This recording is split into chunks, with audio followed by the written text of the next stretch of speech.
In the aftermath of Hurricane Ian, we at United Way Suncoast find ourselves dealing with the heartbreak of destruction and the heartfelt generosity of those stepping forward to ask, what can I do to help?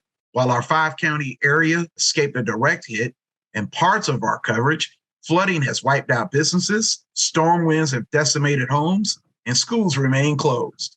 Clearly, Ian has severely impacted lives. Here to tell us more about how United Way Suncoast will help with mid and long-term recovery is CEO Jessica Muroff.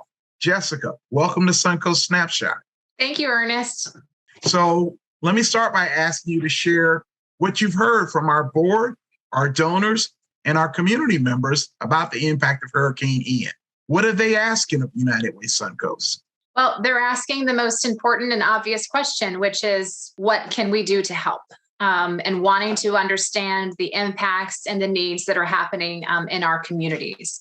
And of course, we can't forget that we are still very much in the acute phase of this crisis and still feeling the implications and trying to mitigate the impacts of the storm. I mean, in DeSoto County, we're still having flooding issues from the Peace River. Sarasota schools just announced that they are closing schools indefinitely because of damage. So we are still very much in the mode of assessing the needs that we're having in our community and trying to very quickly address the immediate needs that we're hearing that where we can fill in the gaps where we can, but having that more long-term view for how we can continue to support our communities as we rebuild from this. So right now we're having a lot of questions about what can we do to help, and we're pulling that together so that we can have a very comprehensive and a collaborative way that we are working with our nonprofit partners and our communities to best serve individuals and families who need us. Mm-hmm. You mentioned DeSoto and Sarasota. I guess it's important for our supporters in Pinellas and Hillsborough to remember we do cover Manatee, we do cover Sarasota, and we do cover DeSoto. How important is that for them to keep in mind? It's critically important. Even though, we were all anticipating this storm to have a more direct hit to our area, those counties still had significant, tremendous impacts from this storm. And that is really important for us to make sure that we have top in mind in supporting our communities. I was just on a call earlier today, a collaborative funder call where the Center for Disaster Philanthropy reminded all of us that while, many of the images that we're seeing in Fort Myers and everything that is happening, very acutely and disastrously in that area, that this storm was huge.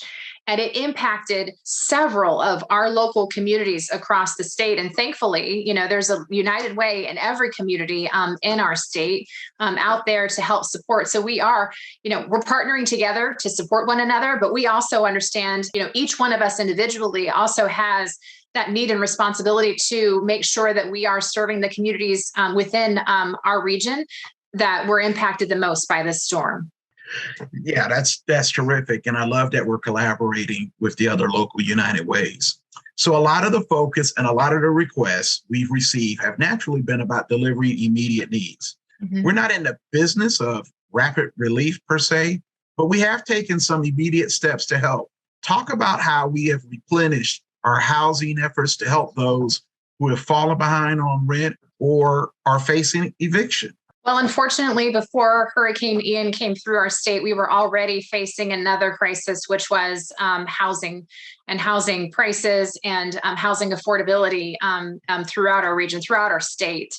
And thankfully, we already had a very strong cohort of nonprofit partners providing services to families and individuals in need. In fact, already this year, we've served more than 2,000 families and helping them keep them in their homes. So we've replenished those dollars to those nonprofit partners so that they can continue to provide the housing support that's needed. Because what we're hearing from our 211s is that the two top needs are food, of course, and then also housing. And so that, thankfully, we already had that network together so that we can be providing that support individually to families. But then we also have our relief dollars.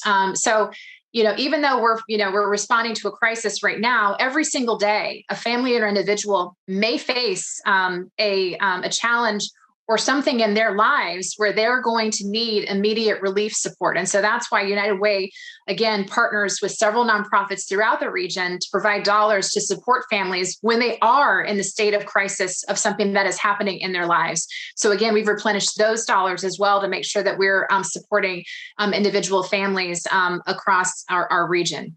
Well, that's excellent. We always talk about how those unexpected expenses can leave a family in dire circumstances. So certainly we are taking steps to address that. The focus of United Way Suncoast's disaster recovery is on mid and long-term relief. What will that look like, and how are we assessing needs to determine the best way to help? So, United Way Suncoast and United Way in general, this is what we do. We respond to issues and challenges that our communities are facing, especially in terms of a crisis. And so, COVID, I just look back to COVID-19 when we were at the height of the pandemic, and we raised nearly $2 million to support our communities during that time. We immediately got 100% of those dollars back out into the community within just a few months because we needed to get those dollars out and actively to individuals who needed our support while we were at the height of that crisis. Well, this is the same thing for Hurricane Ian. So while we're fundraising, because right now the most important thing that we can do is raise dollars to support families and individuals in our communities, assess the needs that are happening, and really a focus on what's going to be happening next. Yes, these immediate needs are really important. And so we have a funding collaborative, for example, with the Community Foundation, Pinellas County Community Foundation, Allegheny Franciscan Ministries, the Foundation for Healthy St. Pete, called the Tampa Bay Resiliency Fund. And we have funded a food relief, in the immediate aftermath of this storm. So while we are providing support for some immediate needs, we also have to be looking at the long-term implications of this. And so we're going to be feeling the effects of this for months, if not years to come. And that's something that United Way is very adept at doing, is assessing the needs in a community, remaining adaptive and adaptable to those needs and providing that support. So we're going to continuously be listening to our nonprofit partners, to the families and individuals that we're serving, and being responsive to those needs and here for them, not just right here in the immediate aftermath of the storm, but in the months to come, because of all the things that are going to come from the impacts of what we've just experienced. That's excellent news, Jessica. As I've heard you say before, this recovery may not take just months. It may take years before everyone is fully back up and running. So I want to thank you for being with us today. And I want to remind everyone that if you want to donate to our disaster recovery fund, you can go to unitedwaysuncoast.org/recovery.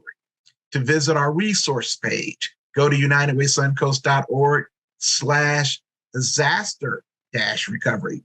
And finally, to keep up with everything we're doing to help, please follow us on Facebook, Instagram, LinkedIn, and Twitter. And as always, remember, united we rise. United we win. Yes, Jessica. Yes, that's